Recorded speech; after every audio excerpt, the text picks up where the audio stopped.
എല്ലാ പ്രിയ വിദ്യാർത്ഥിനികൾക്കും പുതിയൊരു വീഡിയോയിലേക്ക് സ്വാഗതം. Kannur university third allotment degree പ്രവേശനവുമായി ബന്ധപ്പെട്ടുള്ള തേർഡ് അലോട്ട്മെൻറ്റ് ജൂലൈ മാസം 7-ാം തീയതി ഒഫീഷ്യലി പബ്ലിഷ് ചെയ്ത് കഴിഞ്ഞ ശേഷം വിദ്യാർത്ഥികൾ ശ്രദ്ധ പതിപ്പിക്കേണ്ടതായ കുറച്ച് കാര്യങ്ങളാണ് ഈ ഒരു വീഡിയോയിൽ കൂടെ നിങ്ങളുമായി പങ്കുവെക്കാനുള്ളത്. തേർഡ് അലോട്ട്മെൻറ്റിന് ശേഷം university fee, college joining, higher option cancelisation എന്നിവയുമായി ബന്ധപ്പെട്ട് വിദ്യാർത്ഥികൾ ശ്രദ്ധ പതിപ്പിക്കേണ്ട കുറച്ച് കാര്യങ്ങളാണ് ഈ ഒരു വീഡിയോയിൽ കൂടെ നിങ്ങളുമായി പ്രധാനമായും പങ്കുവെക്കാൻ ആഗ്രഹിക്കുന്നത്. വിശദമായ വാർത്തയിലേക്ക് പോവാം. ആദ്യമായി ഈ ചാനൽ കാണുന്ന വിദ്യാർത്ഥിനിയുണ്ടെങ്കിൽ തീർച്ചയായും മറക്കണ്ട സബ്സ്ക്രൈബ് ചെയ്ത് കൂടെ പറയാൻ പ്രത്യേകം ശ്രദ്ധിക്കാം. സബ്സ്ക്രൈബ് ചെയ്തതിന് notification bell icon all option enable ചെയ്യാനും ചാനലിലെ വീഡിയോസ് നിങ്ങൾക്ക് ഉപകാരപ്രദമാകുന്നുണ്ടെങ്കിൽ തീർച്ചയായും ഒന്ന് ലൈക്കും കൂടി ചെയ്യാനും അതുപോലെ നിങ്ങളുടെ സുഹൃത്തുക്കളിലേക്ക് ഷെയർ ചെയ്ത് കൊടുക്കാനും കൂടി പ്രത്യേകം ശ്രദ്ധിക്കാം. അതുപോലെ നമ്മുടെ ചാനലിൻ്റെ വാട്സപ്പ് ചാനലിൽ ജോയിൻ ചെയ്യാനുള്ള ലിങ്ക് നിങ്ങൾക്ക് വീഡിയോയ്ക്ക് തള്ള ഡിസ്ക്രിപ്ഷൻ ബോക്സിൽ നൽകുന്നതായിരിക്കും. അപ്പോൾ നമുക്ക് നേരെ വളരെ പ്രധാനവും അറിയിക്കുന്ന വാർത്തയിലേക്ക് തന്നെ കിടക്കാം. കണ്ണൂർ യൂണിവേഴ്സിറ്റിയുടെ കീഴിൽ ഒരു ഡിഗ്രി പ്രവേശനം ആഗ്രഹിക്കുന്ന വിദ്യാർത്ഥികൾ തേർഡ് അലോട്ട്മെൻറ്റിന് ശേഷം ശ്രദ്ധിക്കേണ്ടതായ കുറച്ച് കാര്യങ്ങളാണ് ഈ ഒരു വീഡിയോയിൽ കൂടെ പറയാൻ പോകുന്നത്. തേർഡ് അലോട്ട്മെൻറ്റ് പബ്ലിഷ് ചെയ്ത ശേഷം ഒരു വിദ്യാർത്ഥി എന്തൊക്കെ കാര്യങ്ങൾ പ്രധാനമായും ശ്രദ്ധിക്കണം എന്നുള്ള ഡീറ്റെയിൽ വിവരങ്ങളാണ് നമ്മൾ നോക്കാൻ പോകുന്നത്. തേർഡ് അലോട്ട്മെൻറ്റിന് ശേഷം പ്രധാനമായും ശ്രദ്ധിക്കേണ്ട ഒരു ഘട്ടമാണ് 3 ഘട്ടങ്ങളാണ്: യൂണിവേഴ്സിറ്റി ഫീ, അതുപോലെ തന്നെ college joining, higher option cancelisation എന്നിവയുമായി ബന്ധപ്പെട്ട സെക്ഷൻ.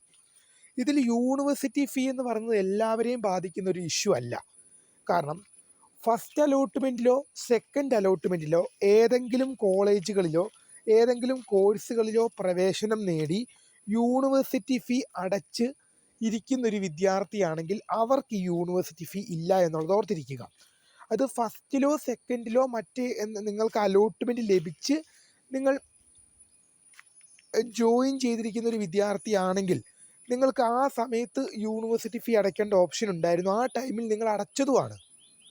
ഓക്കെ ആണല്ലോ, ക്ലിയർ ആണ്. നിങ്ങൾ ആ ടൈമിൽ നിങ്ങൾ അടച്ചതുമാണ്. അതായത് ഇപ്പം യൂണിവേഴ്സിറ്റി ഫീ നിങ്ങൾ എന്ത് ചെയ്തതാണ്, ഫസ്റ്റ് അലോട്ട്മെൻറ്റിലോ സെക്കൻഡ് അലോട്ട്മെൻറ്റിലോ അഡ്മിഷൻ ലഭിച്ച ടൈമിൽ നിങ്ങൾ യൂണിവേഴ്സിറ്റിയിലേക്ക് ഫീ അടച്ചതാണ്. എന്നാൽ യൂണിവേഴ്സിറ്റി ഫീ അടയ്ക്കേണ്ട വിദ്യാർത്ഥികൾ എന്ന് പറയുന്നത് ഫസ്റ്റ് അലോട്ട്മെൻറ്റിലും സെക്കൻഡ് അലോട്ട്മെൻറ്റിലും ഒരു കോളേജും ഒരു കോഴ്സും ലഭിച്ചിട്ടില്ല, തേർഡ് അലോട്ട്മെൻറ്റിൽ ആദ്യമായിട്ടാണ് പ്രവേശനം നേടുന്നതെങ്കിൽ ഫസ്റ്റ് അലോട്ട്മെൻറ്റിലും സെക്കൻഡ് അലോട്ട്മെൻറ്റിലും ഒരു കോളേജും ഒരു കോഴ്സും ലഭിച്ചിട്ടില്ല, തേർഡ് അലോട്ട്മെൻറ്റിലാണ് ആദ്യമായിട്ട് പ്രവേശനം ലഭിക്കുന്നതെങ്കിൽ നിങ്ങൾ യൂണിവേഴ്സിറ്റി ഫീ അടയ്ക്കേണ്ടത് നിർബന്ധമാണ്. കാരണം യൂണിവേഴ്സിറ്റി ഫീ അടച്ചാൽ മാത്രമേ നിങ്ങൾക്ക് അലോട്ട്മെൻറ്റ് മെമ്മോ പ്രിൻ്റ് എടുക്കുവാനും ശേഷം കോളേജിൽ പോയി ജോയിൻ ചെയ്യാനും സാധിക്കുകയുള്ളൂ. അതായത് നിങ്ങൾ തേർഡ് അലോട്ട്മെൻറ്റിൽ ആദ്യമായിട്ട് പ്രവേശനം നേടുന്ന ഒരു വിദ്യാർത്ഥി അല്ലെങ്കിൽ വിദ്യാർത്ഥിനിയാണെങ്കിൽ തേർഡ് അലോട്ട്മെൻറ്റിൽ ആദ്യമായിട്ട് പ്രവേശനം നേടുന്ന ഒരു വിദ്യാർത്ഥി അല്ലെങ്കിൽ വിദ്യാർത്ഥിനിയാണെങ്കിൽ നിങ്ങൾ യൂണിവേഴ്സിറ്റി ഫീ അടച്ച ശേഷം മാത്രമേ നിങ്ങൾക്ക് അലോട്ട്മെൻറ്റ് മെമ്മോ പ്രിൻ്റ് എടുക്കാനും ശേഷം കോളേജിൽ പോയി ജോയിൻ ചെയ്യാനും സാധിക്കുകയുള്ളൂ. ഈ യൂണിവേഴ്സിറ്റി ഫീ എത്ര വരും? ജനറൽ കാറ്റഗറിയിൽ പെടുന്ന വിദ്യാർത്ഥികൾക്ക് 990 രൂപയാണ്. ജനറൽ കാറ്റഗറിയിൽ പെടുന്ന ഒരു വിദ്യാർത്ഥി അല്ലെങ്കിൽ വിദ്യാർത്ഥിനിക്ക് 990 രൂപയാണ് തുക അടയ്ക്കേണ്ടി വരുന്നത്. എന്നാൽ SC/ST കാറ്റഗറിയിൽ പെടുന്ന ഒരു വിദ്യാർത്ഥി അല്ലെങ്കിൽ വിദ്യാർത്ഥിനിക്ക് 910 രൂപ, SC/ST കാറ്റഗറിയിൽ പെടുന്ന വിദ്യാർത്ഥികൾക്ക് 910 രൂപയാണ് യൂണിവേഴ്സിറ്റി ഫീ ആയിട്ട് അടയ്ക്കേണ്ടി വരിക. ജനറൽ കാറ്റഗറി ആണെങ്കിൽ 990 രൂപയും SC/ST കാറ്റഗറി ആണെങ്കിൽ 910 രൂപയുമാണ് അടയ്ക്കേണ്ടത്. റിസർവേഷൻ ഉള്ളത് കൊണ്ട് അവർക്ക് കുറവുണ്ട്. ഓക്കെ ആണല്ലോ, ക്ലിയർ ആണല്ലോ. ഇത്രയും കാര്യങ്ങളാണ് ശ്രദ്ധിക്കേണ്ടത്. യൂണിവേഴ്സിറ്റി ഫീ അടയ്ക്കേണ്ടത് ഒരു കൂട്ടർ വിദ്യാർത്ഥികളാണത് ഫസ്റ്റ് അലോട്ട്മെൻറ്റിലും സെക്കൻഡ് അലോട്ട്മെൻറ്റിലും ഒരു കോളേജിൽ പോലും പ്രവേശനം നേടാതെ തേർഡ് അലോട്ട്മെൻറ്റിൽ ആദ്യമായിട്ട് പ്രവേശനം ലഭിക്കുന്നൊരു വിദ്യാർത്ഥി അല്ലെങ്കിൽ വിദ്യാർത്ഥിനിയാണെങ്കിൽ യൂണിവേഴ്സിറ്റി ഫീ അടച്ചതിന് ശേഷം മാത്രമേ നിങ്ങൾക്ക് അലോട്ട്മെൻറ്റ് മെമ്മോ ഡൗൺലോഡ് ചെയ്യുകയും ശേഷം കോളേജിൽ പോയി ജോയിൻ ചെയ്യാൻ സാധിക്കുകയുള്ളൂ. ഇനി കോളേജ് ജോയിനിങ് എന്ന് പറയുമ്പോൾ ജൂലൈ മാസം 8-9 തീയതികളിലാണ് കോളേജ് ജോയിനിങ് നടക്കുക. ജൂലൈ മാസം 8-ാം തീയതിയും അതുപോലെ തന്നെ ജൂലൈ മാസം 9-ാം തീയതിയുമാണ് അതാത് കോളേജുകളിലെ ഡിപ്പാർട്ട്മെൻറ്റുകളിൽ വിദ്യാർത്ഥികൾ പ്രവേശനത്തിനായിട്ട് ഹാജരാവേണ്ടത്. അപ്പോൾ കോളേജ് ജോയിനിങ് നടത്തുമ്പോൾ ടെമ്പററി അഡ്മിഷൻ, പെർമനൻറ്റ് അഡ്മിഷനോ ടെമ്പററി അഡ്മിഷൻ, അത് നമ്മൾ ഹയർ ഓപ്ഷൻ ക്യാൻസലൈസേഷനുമായി ബന്ധപ്പെട്ടുള്ള പറയുമ്പം, ഇപ്പോൾ നമ്മൾ സാധാരണ എല്ലാ അലോട്ട്മെൻറ്റുകളും വന്നു കഴിയുമ്പോൾ പറയും നിങ്ങൾക്ക് ലഭിച്ച കോളേജ് ഇഷ്ടമാണെങ്കിൽ ഹയർ ഓപ്ഷൻ ക്യാൻസൽ ചെയ്ത് കാണണം. കാരണം അടുത്ത അലോട്ട്മെൻറ്റിൽ ഹയർ ഓപ്ഷൻ പരിഗണിച്ച് കഴിഞ്ഞാൽ എന്ത് ചെയ്യും, നിങ്ങൾക്ക് അങ്ങോട്ട് മാറിപ്പോകേണ്ടി വരും എന്ന് പറഞ്ഞ പോലെ തന്നെ ഇത്തവണ അത് പറയേണ്ട ആവശ്യകതയില്ല. കാരണം വെച്ചാൽ തേർഡ് അലോട്ട്മെൻറ്റോട് കൂടി എന്ത് ചെയ്യുവാണ്, നിങ്ങൾക്ക് ലഭിക്കുന്ന സീറ്റ് ഇഷ്ടമുള്ളതായാലും ഇഷ്ടമില്ലാത്തായാലും അത് പെർമനൻ്റ് ആക്കപ്പെടും.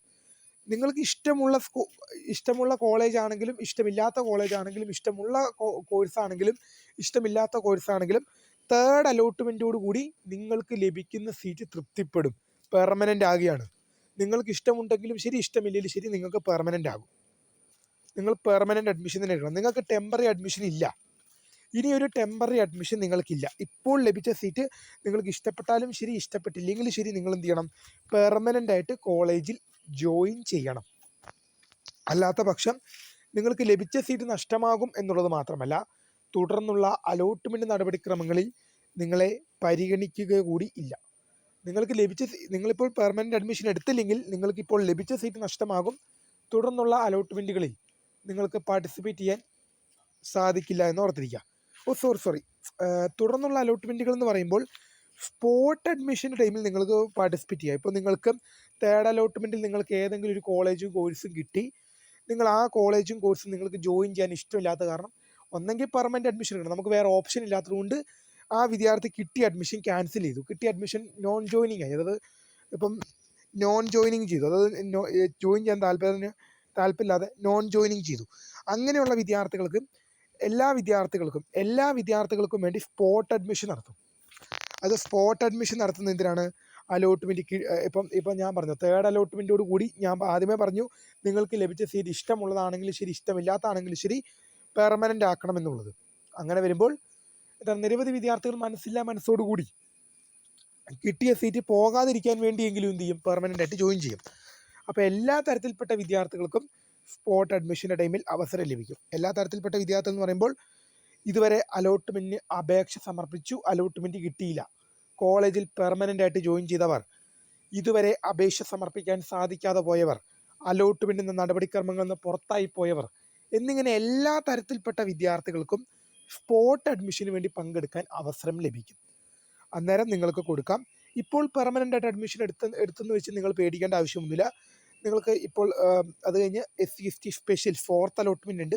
അതിനുശേഷം യൂണിവേഴ്സിറ്റി സ്പോട്ട് അഡ്മിഷൻ വിളിക്കും. ആ ടൈമിൽ നിങ്ങൾക്ക് എന്ത് ചെയ്യാം, മറ്റ് കോളേജുകളിലേക്ക് കൊടുക്കും. ഇപ്പം നിങ്ങൾ തേർഡ് അലോട്ട്മെൻറ്റോട് കൂടി ഏതെങ്കിലും ഒരു കോളേജ് പെർമനൻ്റ് ആക്കിയെന്ന് വെച്ച് നിങ്ങൾ അവിടെ തന്നെ നിങ്ങളുടെ 3 വർഷം അവിടെ തന്നെ പോയി അല്ലെങ്കിൽ 4 വർഷം അവിടെ തന്നെ പോയെന്നൊന്നുമില്ല.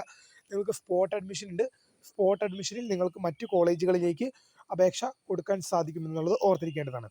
അപ്പോൾ തീർച്ചയായും നിങ്ങൾക്ക് ഈ വീഡിയോ ഉപകാരപ്പെട്ടുവെങ്കിൽ ലൈക്ക് ചെയ്യുക, ഷെയർ ചെയ്യുക, സബ്സ്ക്രൈബ് ചെയ്യുക. അപ്പോൾ my name is Karada, founder of scribe for the career guidance. Thanks for watching. By.